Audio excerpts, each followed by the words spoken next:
Well, hey, it's good to be with you guys. My name is Brad. If I haven't met you, I'm one of the youth pastors here.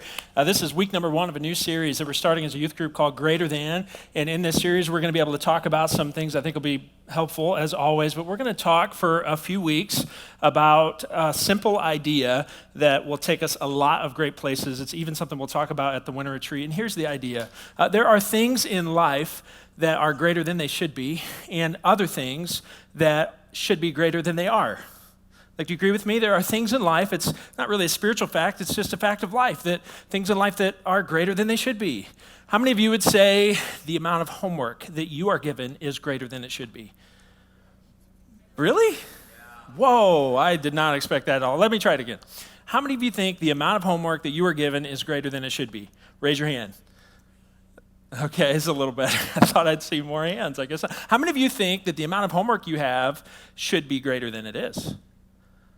No, it's just right for a lot of you. That's good. That's good. How many of you watched the Super Bowl a couple weeks ago? Anybody? Wow, you guys are a ball of energy tonight, man. It's just, I'm feeling it right now. It's all right. Well, you know, if you watch football, maybe I'm talking to some more of the guys in the room than some of the others, but if you watch football, the man that's known as the greatest of all time ended up with the dub, did he not? Tom Brady, right? Am I right? Those of you that follow this thing? How many of you think, and girls, you can weigh in on this if you have an opinion, the reputation of Tom Brady is greater than it should be? Okay, I didn't know. I don't know if we had some Sage back in the back. Sage raises his hand. He says the reputation of Tom Brady is greater than it should be. That man is not that good. He's just been on a lot of good football teams. How many of you think that Tom Brady's reputation is at least as great as, or maybe should be even greater than it is? Anybody? You're like all about him? A couple of you guys. Sounds good. Okay. Girls, what do you think about Tom Brady? I heard a lot of mumbling. I don't know what that was, but hopefully you have some kind of an opinion. It's an interesting question, though, or thought. There are things in life that are greater than they should be.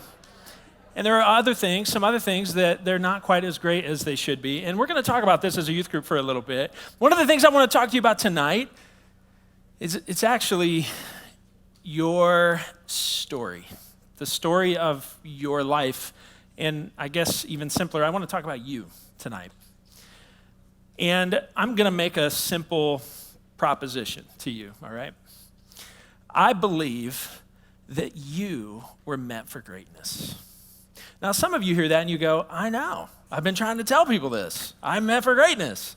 There are others of you that you hear that and you think, who, me? Nah, I'm not that great. That's okay. But I'm just making a proposition to you tonight.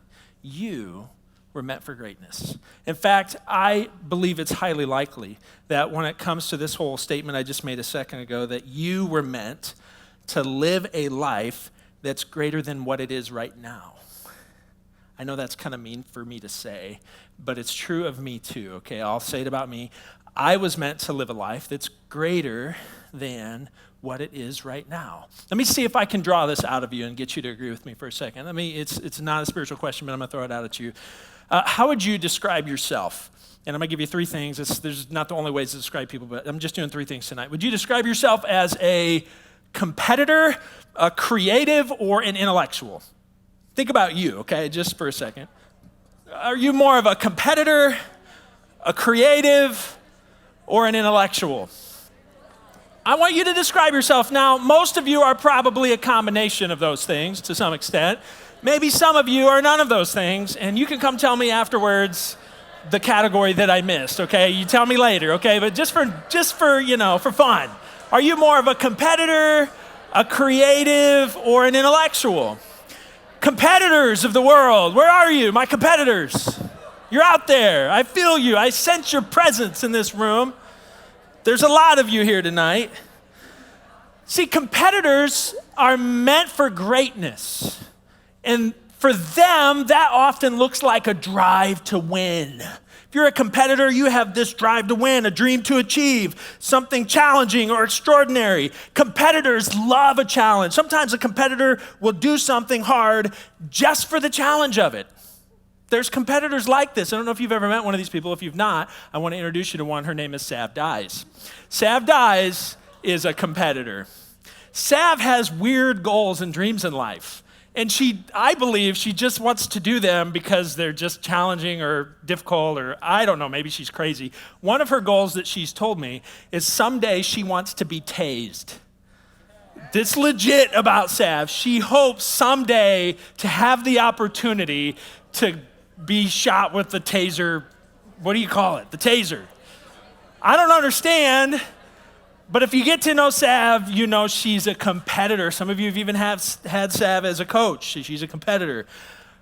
Competitors are meant for greatness, and it comes out of them in their drive to win. What about you creatives in the world? You're out there, a lot of creatives in the world. You see, creatives were meant for greatness too. And for them, that often looks like just a passion for beauty and for things that are new and have never been thought of before. Maybe it's art, maybe it's poetry, maybe it's music or writing or storytelling or acting. Creatives meant for greatness, for sure. What about intellectuals? A couple of you, a few of you, I would say intellectuals are meant for greatness too, and they see more of the beauty in knowledge and understanding, philosophy, logic, incredible advancements through science and technology and medicine, strategy and problem solving. If I had to put myself in one of these categories, I'd probably be more of an intellectual. I hope that doesn't sound prideful. I really don't mean it to be. I feel like what I was made for in life is like strategy board games. I love strategy board games. If you put me and about 2 other people in front of a Settlers of Catan board, I will be in a happy place. I love this. This is so fun. It's like who I am, okay? Intellectuals were meant for greatness too, and it often comes out in like a pursuit of knowledge and insight and wisdom and understanding. And I think about you guys, and I think you're kind of in this season of your life where you're trying to figure out who you are and what you want. I mean, as much as really any point in life, that's what you're in a way trying to do. Who are you and who am I? What do you want?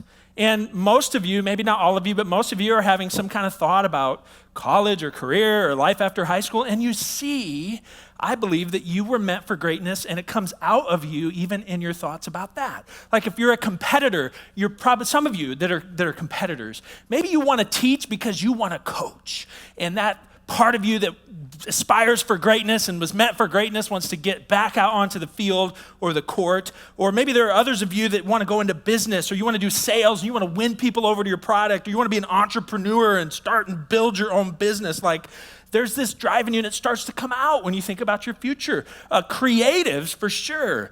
In fact, one of the things that is so different about your generation versus mine is that creatives are really like at the center of culture, like they have never been before. Like everything, I feel like, is upheld by the creatives in the world. I mean, every product, even the Super Bowl, for example, a lot of people don't care about the game. They want to watch the creative commercials, right? Like creatives, even church, like look at all the stuff that you see. The background behind you was designed by one of our creatives on our staff. That intro video that you saw a second ago, that was designed by one of the creatives in the house, Ethan Dies, Sav's husband in the back. I know people in this room, their job is just to be creative. You talk to Anna Pearson. I mean, she's photography, she's doing jewelry. I don't know where she is in the room. She's probably here somewhere. Where's Anna? Over this way somewhere. There she is. Hey, Anna, you are a creative. And the creatives amaze me. Like I'm not one, and I'm like, wow, creatives, I wish I was one. There are times when we're doing stuff for youth group, and like, for example, if we're trying to do a shirt for youth group, we'll maybe get a couple designs, and I'll always go, hey, Ethan, what do you think, man? And he'll go, this one, and then I'll be like, hey, Sav, let's do that one. Like that's the creatives like uphold us, I think, and they are so central to culture. And if you're one of those creatives, I don't know what you're thinking about for your future. Maybe it's communications, marketing, graphic design. Maybe you want to be a musician or an artist or photographer or author or an actor. Maybe you want to be a content creator. I mean, this is crazy how our world has people pursuing greatness, even through things like creativity. Or if you're an intellectual, I don't want to gloss over it, but you probably have some kind of drive for greatness that's coming out for you in the things that you want to do someday. Maybe you want to be a professor or a doctor or a scientist, computer coding. Like all the stuff that we have and enjoy and experience was probably thought up by some intellectual, scientific discovery, like even the clothes we wear, everything comes through the inventions and discoveries by people who are way smarter than me. And I say all this just to say that I really believe that everybody was meant for greatness. Everybody was meant for greatness. And it doesn't have to be a selfish thing. Like there are some of you that hear me say this, and the best way that you would describe that part of you that desires greatness or is meant for greatness is probably to say something along the lines of, maybe you'd find yourself saying, I don't care if I'm great, but I just want to be a part of something great. Like some of you would say, I don't care if I'm great, but I'd love to be a part of a great business.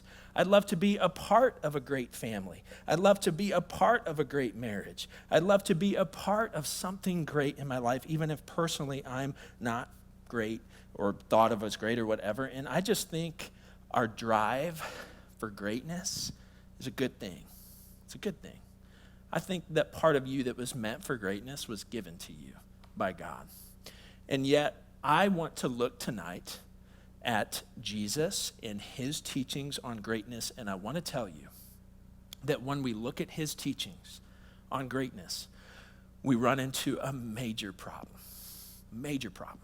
with this whole topic. In fact, some of the stuff I'm going to read for you, we're going to go over a couple scriptures in the Bible. These are scriptures that are not common for sermons. Not a lot of sermons on these.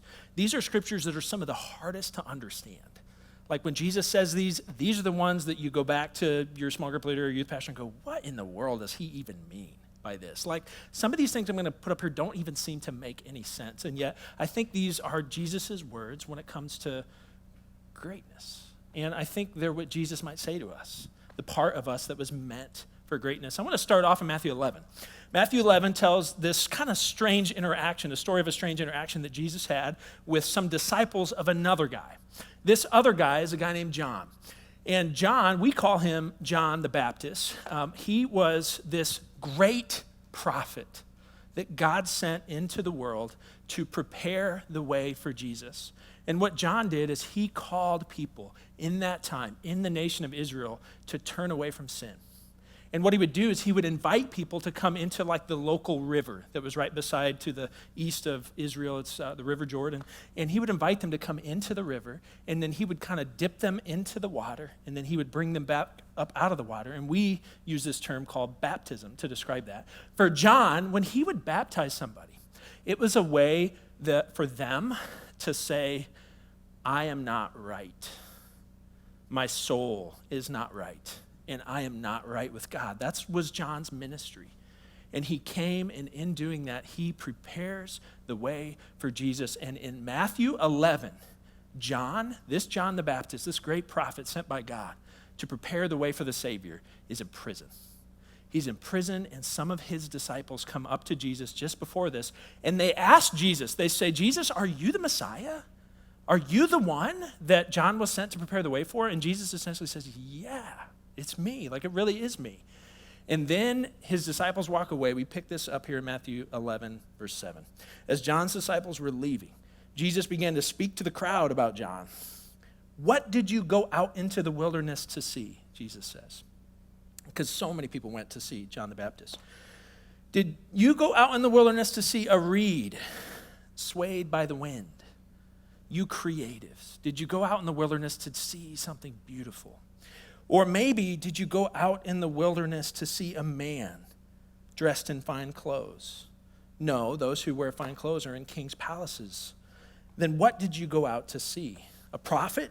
Yes, I tell you, and more than a prophet. This is the one about whom it is written, I will send my messenger ahead of you who will prepare your way before you. Truly, I tell you, among those born of women, there has not risen anyone greater than John the Baptist. Yet whoever is least in the kingdom of heaven is greater than he. What a strange thing to say. I'm going to throw a couple others up that are equally as odd. You just see moments later on in Matthew where Jesus says things like in Matthew 19:30, many who are first will be last, and many who are last will be first. Matthew 20:16, so the last will be first and the first will be last. Mark chapter 9 is an interesting passage because it says Jesus came to Capernaum, a small town on the Sea of Galilee, and when he was in this house, he asked his disciples, what were you arguing about on the road? But they kept quiet because on the way Jesus' 12 disciples argued about who was the greatest. They were arguing. Sitting down, Jesus called the 12 and said, anyone who wants to be first must be the very last and the servant of all. Mark chapter 10, just a chapter later, two of Jesus' disciples go up to him and they say, hey, Jesus, when you come into your kingdom, Jesus, when you're like on the throne, can one of us sit at your right and the other at your left? Like, Jesus, is it cool with you if me and my brother, James John, if we're the greatest? And Jesus calls them together. Mark chapter 10, verse 43, he says to them, whoever wants to become great among you must be your servant. And whoever wants to be first must be slave of all. For even the Son of Man did not come to be served, but to serve, and to give his life as a ransom for many. These are tough passages. They're tough because they speak right into our hearts, the part of our hearts that was meant for greatness. Jesus speaks right into it, and it's as if he turns it upside down. And so here's what I want to do. I'm going to just try to tell you what I think Jesus is saying. I want to give you a heads up. This is not my typical sermon. I don't have points for you. I don't have notes for you. You can take notes if you want, but I really am just going to say one thing tonight, and we'll get there. But before I do, I want to try to help you understand what I think Jesus is saying. I think Jesus is, first of all, telling us a few things that greatness is not. I think Jesus might say greatness is not achievements that will be forgotten. Greatness is not being envied by those who don't know you. Greatness is not the accumulation of wealth and stuff. These are not what greatness is. Maybe let me give you an example.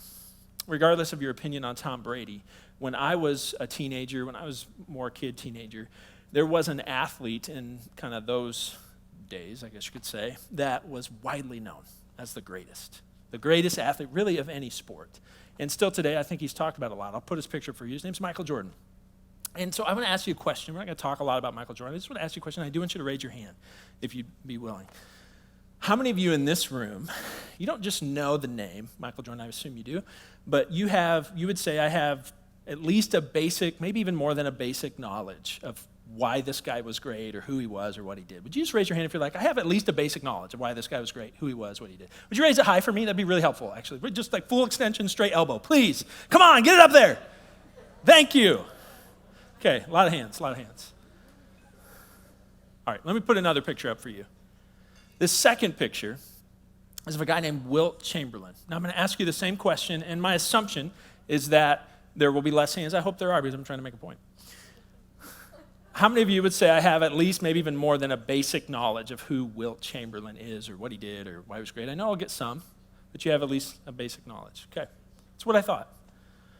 Probably maybe 25% of the hands that went up for Michael Jordan went up for Wilt Chamberlain. It's really interesting because Wilt Chamberlain is still widely accepted to be the most imposing, unstoppable NBA player that has ever lived.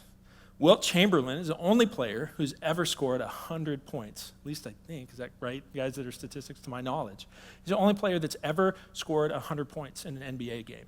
When you look at all of the NBA players who have scored 60 points in one game, you'll see a pretty small list. You'll see that James Harden has done it 3 times. Michael Jordan scored 60 or more points 5 times in his career. Kobe Bryant did it 6 times, and Wilt Chamberlain did it 32 times. That's Wilt Chamberlain. I mean, this guy was a phenom. And Wilt Chamberlain, for the most part, has been forgotten. Michael Jordan, I promise you, he will be forgotten. And greatness is not achievements that will be forgotten. Maybe the greatest intellectual, that's probably a bold statement, so I won't say that, but one great intellectual in our time is a guy named Bill Gates. Bill Gates founded Microsoft and quickly became the wealthiest man in the world, really one of the wealthiest men who has ever lived. I know he's not currently the wealthiest, but by far and away, he was like the wealthiest man around. It's interesting when you learn about Bill Gates. Bill Gates left Microsoft after like 25 years of making an insane amount of money. and he decided to start a foundation, the Bill and Melinda Gates Foundation. He decided to start this foundation, and he is now doing things with his money, like trying to eliminate the polio virus, like trying to bring sanitation to impoverished countries. That is what Bill Gates has decided to spend his life doing. And it's interesting when you think about people who are truly great in life, there are some names that come to mind. Historians almost unanimously select Abraham Lincoln as the greatest president in our history. And it's not because he won the Civil War. It's because he put an end to one of the most evil institutions our nation has ever seen. He ended slavery. And he is esteemed as truly great. Maybe you haven't heard of this guy, but someone that comes to my mind is Nelson Mandela. Nelson Mandela spent 27 years, an African-American man who lived in the country of South Africa. He spent 27 years in prison because he stood up against racism and segregation in the country of South Africa. And they put him in prison for 27 years. And he refused to recant anything that he said. And he was eventually released. And Nelson Mandela, upon his release, was eventually elected president of the country. He ended this movement of racism and segregation and oppression in that country. And he never tried to crush his enemies. Nelson Mandela tried to bring reconciliation and said that all people have value. That was his legacy. That was his story. I think of Mother Teresa. Mother Teresa might be one of the most famous Christians of our time. And Mother Teresa is famous, and she is known, forgive me, she's known as great because she chose to give her life to serving the poor, the poorest people in the world. One of my favorite stories of Mother Teresa came from an American author who went to visit her. And he went to her, her ministry in India. And while he was there was a shipment of shoes that was brought in. And they were put in a pile on the floor. And it was new shoes for everybody. Not new, but just used shoes that had been donated or whatever. And Mother Teresa, they asked her, everybody said, Mother Teresa, you be the first one to go get a pair of shoes. And Mother Teresa walks up to the pile. And this guy watched her sift through the shoes until she found the crappiest, most worn, least nice shoes in that pile, and she took those for herself. What a story. And I'm saying these things all to try to make a point that I think Jesus is making. I think the highest and truest form of greatness is only ever achieved by people who make a difference in the life of someone other than themselves. And I want you to hear me today when I say this. If you want to be great, if you want to be great in your life, then I would encourage you, and I believe Jesus might say the same thing. If you want to be great, do something that costs you and benefits another. Do something that costs you and benefits another. It's not an exclusively Christian truth. You could be here and not even believe in God. And I believe this would be true for you because I believe it's a God-ordained truth that goes throughout all of life. You want to be great? Do something that costs you and benefits another. You see, a lot of people will do things that benefit others if it only costs them a little. Almost anybody will do that. I think a lot of people will do something that costs them for their own benefit. I want to ask you a hard question as we get ready to close, and we're going to sing a worship song. I want to ask you a question. When you think about all that you're doing in your life, it costs you. The things that keep you up at night, the work you put into your athletics, your academics, your blood and your sweat and your tears, the things you push so hard for. As hard as it is for me to ask you, who is benefiting from the things that cost you? And could it be that for most of us, when we look at the things that we do that cost us, the only one that benefits is us? And I want to challenge you to realize something that I think Jesus would tell you, to realize that if anyone wants to become great, they must become a servant. Jesus might say, born of women, there has not risen anyone greater than John the Baptist, and yet whoever is least in the kingdom of heaven is greater than he. If you want to be in a great business someday, develop a product that changes people's lives or makes someone better.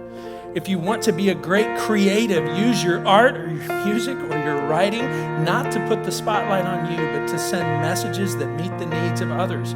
If you want to be a great husband someday, Jesus says, husbands, love your wives as Christ loved the church and gave himself up for her. If you want to be great, do something that costs you and benefits another. That is true greatness. And it's not just because Jesus said so. It's a truth of all life. And I believe you were meant for greatness. You were. You were called to it. You've longed for it. You've desired it. You've given so much in so many ways to it. And maybe tonight you need to hear Jesus Christ turn your own view of greatness upside down. And some of you need to hear this. I'm not telling you to quit the stuff that you're doing, to stop playing your sport, to stop trying hard to get good grades, to stop making great music or great art. I'm not telling you that at all. But I want to ask you, what's your why? When you go out onto the field, or you go out onto the court, what's your why? Why are you doing that? Is it for you? Don't let it be so. Because when you start to make your life about making a difference for someone else, you find so much more meaning and purpose inside of that. When you go play your sport and you realize I'm here, if I can be here to help my teammates, if I can lift someone else up who's down today, if I can encourage the people around me, who cares what college I go to? Who cares how much scholarship money I get? God will open a door. He'll provide the way. He'll put me in a position to do whatever he wants me to do. And wherever I am, I can just be there to do something that costs me and benefits another. Your academics, you study so hard, you work so hard, and we get tricked into thinking, I've got to do this to get to the best college or to get the best scholarship. Those are all great things. But wherever you get to, however much money you get, what if you were to do it so that those in your classroom can see the light of Jesus in you? So that the people that you're around or the career that you get can be a place where you can make a difference in this world. That's greatness. And I want to make this same point just in a different way. I believe if you want to be great in God's eyes, join Jesus in giving yourself to bringing others to God. Join him in giving yourself to bring others to God. In the month of March, as a youth group, we're going to do a different series. And we're going to put the spotlight on the opportunity we believe you have to make a difference in someone's spiritual life. We're going to challenge you on March 10th to just try and bring someone new to youth group. It's a little ways away. We're just kind of putting a bug in your ear. We're going to try throughout the month of March to do a series. The series is just called What Makes You Happy? But we're going to look at some things like the one thing every happy person has. I can't wait to talk about it. But we're hoping throughout that whole month that it's just a time where you can reach out to someone else. And I want to encourage you, make a difference in someone else's life. Maybe one of the most loving things you can ever do is make a difference in someone's spiritual life, in their eternity with God. If you want to be great, do something that costs you and benefits another. Join with Jesus in giving yourself to bringing others to God. It's this last verse I want to give you, John chapter 3, 26, and then go all the way to 30. John the Baptist is finishing his ministry on earth. And at the end of his time of baptizing people, Jesus is coming into the picture. And it says that John's disciples come to him, maybe some of the ones that would later go to Jesus, and they say to John, Rabbi, teacher, the man, this Jesus, who was the one on the other side of the Jordan, the one you testified about, look, he is baptizing and everyone is going to him. It's kind of like saying, John, they're leaving you. They're going to him. And to this, John replied, he must become greater. I must become less. And I want to invite you to do something tonight. Would you take a moment in this place as Jake sings over you? And would you think, is there any way that something in your life should become greater and maybe something else should become less? Is there a desire in your heart you know needs to become less? And something else you know you want to become greater? I don't know how you'd write it. I don't know how you'd say it. But if you'd be willing, as this next song plays, I want to invite you to go to one of the round tables, pick out a card, grab a pen, write yours down and take it with you. Take this with you as a reminder of the challenge that God has given you tonight. Heavenly Father, I pray that you give us a moment of peace and courage and insight. I pray, Holy Spirit, that you teach us a new thing about greatness, and that you would, as we respond, as maybe some choose to get out of their seat and go to the table, God, I pray that you'd encourage them, that you'd give them joy in a life that is truly great, a life that makes a difference, a life that costs them to benefit another, that joins you, Jesus, in bringing others to God. God, would you lift us up with your joy and your courage, and would you move and spur on those that need to hop out of their seat and write something down, something that must become greater and something that must become less. I pray this in Jesus' name.